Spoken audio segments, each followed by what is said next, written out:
May mga taong handang magbayad ng malaking halaga para lang sila ay malinis sa kanilang body counts. Nakita ko lang yung post na ito na meron palang mga tao na kayang magbayad ng malaking halaga na umaabot ng $13,000 para lamang po malinis sila sa kanilang mga body counts. At alam niyo po kung sa peso natin pag-uusapan yan ay umaabot po ng 780,000. Yes, para lang malinis sila sa kanilang mga body counts. Ano ba ibig sabihin ng body counts? Yan po yung kahulugan niyan ay kung ilang beses ka na nagkaroon ng karanasan sa ibang tao or yung tinatawag na nagkaroon ka na ng pakikipagtalik sa ibang tao. At yan po yung kaparaanan ng ibang mga tao para daw ma-cleanse sila, malinis sila sa kanilang mga pinagagawa, sa kanilang mga katawan, ay magbabayad sila ng ganyang kalaking halaga. Alam nyo, nakakalungkot mga kaibigan, mga kapatid, marami talagang mga tao ang nakabaon sa tradisyon. Pero sa kanilang paniniwala sa mga tradisyon na ganyan, ay tila ba yan yung nakakapaglinis sa mga kasalanan na nagagawa ng tao. Pero hindi po mga kaibigan, mga kapatid. Dahil kahit anong bayad mo pa ng laking halaga, hindi na po maibabalik yung nawala sa iyo pagdating sa ganyang body counts.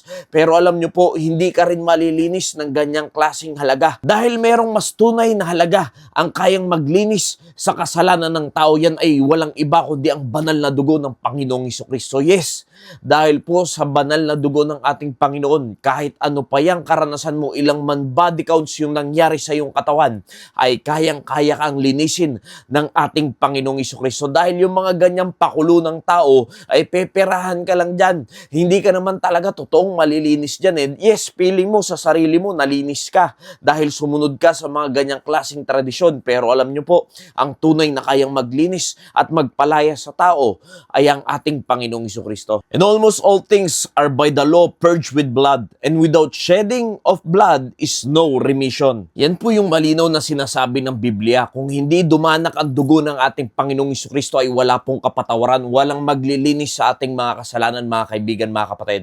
At alam nyo po, ang nagbayad niyan sa krus ng Kalbaryo ang ating Panginoong Jesucristo. Kaya mas mahal yung halaga ng dugo ng ating Panginoong Jesucristo kaysa sa 13,000 or 780,000 na ibabayad mo upang maklense ka sa iyong body count. Mga kaibigan, mga kapatid, ang in-offer ng Diyos na kapatawaran sa ating mga kasalanan ay libre lamang po. Hindi mo na kailangan magbayad ng ganyang kalaking halaga upang ikaw ay mapatawad sa kahit na anong kasalanan na nagawa mo sa sanlibutan. Anumang karumihan ang nagawa mo sa katawan mo, pwedeng-pwede kang patawarin at linisin ng Diyos. Kaya alam niyo po mga kaibigan, mga kapatid, huwag na tayong gumawa ng iba pang paraan upang tayo ay mapatawad at malinis sa ating mga kasalanan. Wala na pong ibang paraan.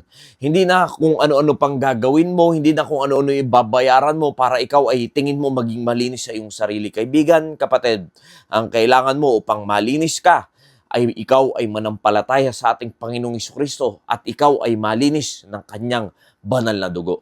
Nawa naging pagpapala pong mensaheng ito. Maraming salamat po and God bless you all.